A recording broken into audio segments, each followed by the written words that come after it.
to Chad Strand's real estate website.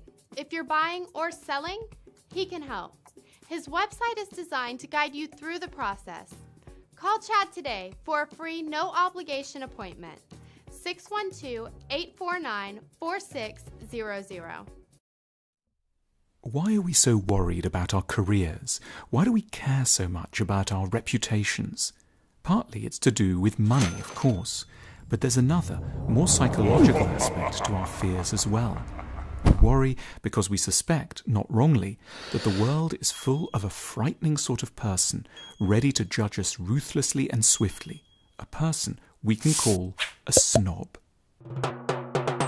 A snob is anyone who takes a relatively small part of us and uses it to come to a rigid and unbudgeable conclusion about how much of their attention we deserve. In the past, that might have meant a snob being interested in your lineage or royal connections. Nowadays, the snob cares about one thing only: what you do for a living. This explains why the first question will be asked in any new social context is, what do you do? And according to how we answer, snobs will either welcome us with broad smiles or swiftly abandon us by the peanuts. The opposite of a snob is your mother. Not necessarily your mother in particular, but the ideal mother. Someone who doesn't care so much what we've achieved, but instead who thinks about who we are in the broad sense. But most of the world is not like our mothers, and that's why we're fired up by such a desperate urge to achieve and impress. Sometimes our behaviour is mistaken for greed and vanity, but it's more poignant than this. A lot of our interest in fancy cars, jobs and houses has nothing to do with materialism. It has to do with a hunger for the respect and esteem that is only available in our societies through the acquisition of material goods. It isn't the goods themselves we seek, it's the love we stand to gain through our possession of them.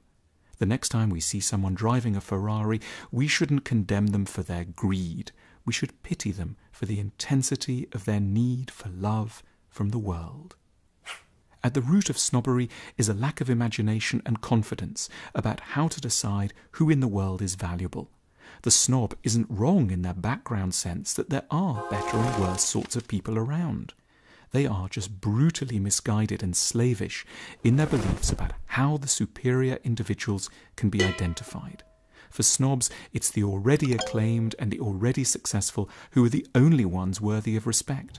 There isn't room in their timid, regimented minds to imagine that someone might be clever, kind or good, and yet somehow have been overlooked entirely by society, their qualities lurking beneath an unfamiliar guise, and having as yet discovered no obvious outlets. Touchingly, the personal origins of snobbery typically lie in parents who were themselves snobs, and therefore never endowed their offspring with the confidence to judge each new person on their own terms, without reference to social status, income and reputation.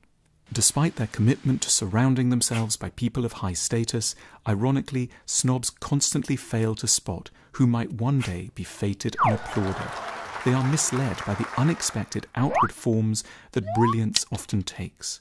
Snobs don't sign up the Beatles, don't invest in the start-up iteration of Google or Apple, don't give the time of day to the taxi driver who might one day be the president, or the old lady in a woolly hat writing the great novel of the 21st century.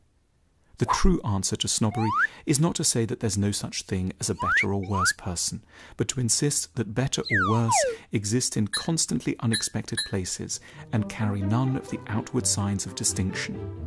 And because we are such poor judges of the worth of others, our ultimate duty remains to be kind, good, curious and imaginative about pretty much everyone who ever crosses our path. And that includes ourselves.